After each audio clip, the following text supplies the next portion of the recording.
خرید و فروخت کی منڈی لگی ہوئی ہے.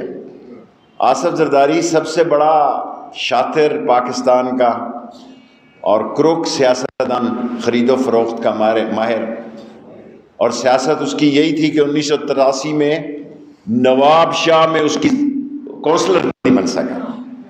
میں حاکم علی زرداری کی بات نہیں کرتا کہ جب اس کی ضمانتیں ضبط ہوئی، پھر اس نے سارے بھٹو خاندان کو ایک ایک کر کے سیاست سے ختم کیا. سارے پاکستان آج سیاست میں بھٹو خاندان اور زرداری خاندان ہے، خرید و فروخت میں لگے ہوئے ہیں. لیکن کون سی، میرا خیال ہے کہ 30-31 تک انشاءاللہ تعالی اس ملک کے عدم اعتماد کا فیصلہ ہو جائے گا. آر ہو جائے گا، پار ہو جائے گا. 29 کی شام سے لگا کے 31 کی شام تک 72 گھنٹے کی سیاست کو میں ٹائم دیتا ہوں، اور مجھے یقین ہے کہ یہ آخری بال تک عمران خان کھیلے گا. یہ ابھی 2:30 بجے کی میٹنگ میں پتہ لگ جائے گا کہ ریزولوشن کتنے بجے اسمبلی میں آ رہا ہے، نہیں آ رہا ہے. ابھی تک میرے پاس کوئی اطلاع نہیں ہے. پرائم منسٹر کی جو پولیٹیکل کمیٹی ہے 5-6 آدمیوں کی، اس میں پتہ لگ جائے گا، اور اگر آج پیش ہوگا تو پھر اس کا مطلب ہے منڈے کو اس پہ ووٹنگ ہو جائے گی، اور 172 بندے انہوں نے لانے. اور ابھی کھیل کل سے شروع ہو جائے گا. ابھی جلسہ لگا ہوا ہے. سو جہاں فیصلے ہونے ہیں انشاءاللہ تعالی 30-31 کو، 29 کو بھی لگا لیں، 29 30 31 کو 72 گھنٹوں میں جہاں فیصلے ہونے ہیں ہو جائیں گے. اور مجھے اللہ سے پوری امید ہے، میں عمران خان کے ساتھ، اور میرا سارا شہر، کل آپ نے دیکھ لیا سب سے بڑی ریلی ہماری تھی. اب نون لیگ نے ہمیں یہ نہیں بتایا کہ انہوں نے کس طرف سے آنا چاہتے ہیں. ابھی میں نے ڈی سی کو ہدایت کی ہے، راول پنڈی کو، آر پی او کو ہدایت کی ہے کہ ان سے پوچھیں، کیونکہ آنا تو انہوں نے مولویوں سے خطاب کرنے ہیں، اپنا تو ان کے پاس کوئی کراؤڈ نہیں ہے. جی میں جھوٹ نہیں بولتا، میری توقع سے بہت کم نون لیگ کی گیدرنگ ہے جی ٹی روڈ پہ. مجھے جب میں انتظامات کر رہا تھا، یہ غلطی میں نے بلاول کے جلسے میں بھی کی، 2900 لوگوں کی سیکیورٹی لگائی، اور سرینا کے باہر آن اوتھ کہنے کے لیے تیار ہوں 2900 لوگ نہیں تھے، کیونکہ میں نے خود ویڈیو ہے، اگر میڈیا دیکھنا چاہے تو میں کھڑا ہوں وہاں سامنے خود. اور فضل الرحمان صاحب کے پاس مدرسوں میں چھٹیاں ہیں، اور ان کے کراؤڈ سے جائیں، خطاب کریں، اور اگر وقت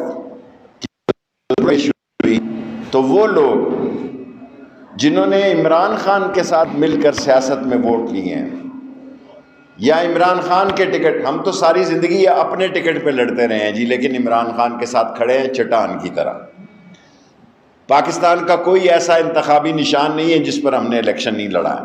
وہ سیب سے لے کے چاند سے لے کے اب قلم دوات پہ آ کے کھڑے ہیں. اور ہماری 15ویں منسٹری ہے الحمدللہ. منسٹری ہو نہ ہو، ہم اور ہمارے حامی عمران خان کے ساتھ کھڑے ہیں. عمران خان اقتدار میں ہو نہ ہو، ہم اور ہمارے حامی اس کے ساتھ کھڑے ہیں. اور کل کے جلسے کے بعد لوگوں کی آنکھیں کھل جانی چاہیے کہ عمران خان کی سیاست ختم نہیں ہو رہی، حکومتیں بنتی ہیں. 50 سال کی سیاست میں، اس کے پہلے مجھے یاد نہیں ہے میں نے کسی حکومت کو ٹائم پورا کرتے نہیں دیکھا. لیکن کل کے جلسے کے بعد یہ کہتا ہوں، جس طرح لوگ آئے اور جس طرح لوگ راول پنڈی شہر سے نکلے، اور 1977 کے بعد میں نے پہلی دفعہ لیڈ کیا جلوس کو، ورنہ میں اب ریلیوں شیلیوں کو لیڈ نہیں کرتا. اور چھوٹی سی بات کرتا ہوں، حالانکہ پرائم منسٹر کی خواہش تھی کہ میں بہت لمبی تقریر کروں. میں نے کہا جناب میری ایک ہی تقریر ہے کہ جو حلالی ہے، اصلی ہے، نسلی ہے، اور اگر جس نے آپ کے نشان یا آپ کی حمایت پر ووٹ دیے ہیں اس کو آپ کے ساتھ کھڑا ہونا چاہیے، ورنہ وہ بلیک میلر ہے، وہ بکاؤ مال ہے، اور علاقے کے لوگوں کو ان کا سوشل بائیکاٹ کرنا چاہیے، کیونکہ یہ پاکستان کی جمہوریت کے لیے، پاکستان کی بر صغیر کی سیاست میں ایک اسلامک اٹامک حکومت کے تحت جو اس کی ذمہ داریاں ہیں اس کو کمزور کرنے کی سازش ہے. یہ گینگ آف دی تھری جو ایک دوسرے کے ساتھ نہیں تھے.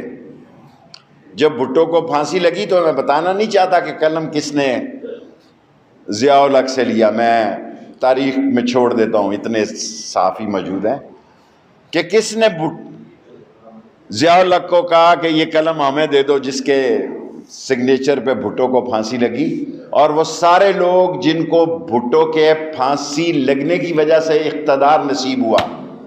آصف زرداری کا تو میں نے آپ کو بتا دیا کہ یہ تراسی اپنے گاؤں نواب شاہ میں کونسلر نہیں بن سکا. اگر میں غلط کہہ رہا ہوں تو کوئی شام کو سندھ کا ترجمان کہہ دے گا. اور حاکم علی زرداری کی سیٹ پر اس کی ضمانت ضبط ہوئی. بعد میں پلینر تھا، شاطر تھا، اس نے سیاست کو ایسا کھیلا کہ آج سے کچھ سال پہلے یا یہ ہے یا عیدی ہے، پاکستان میں بھٹو خاندان کی سیاست نہیں ہے، زرداری اور عیدی کی سیاست. کوشچن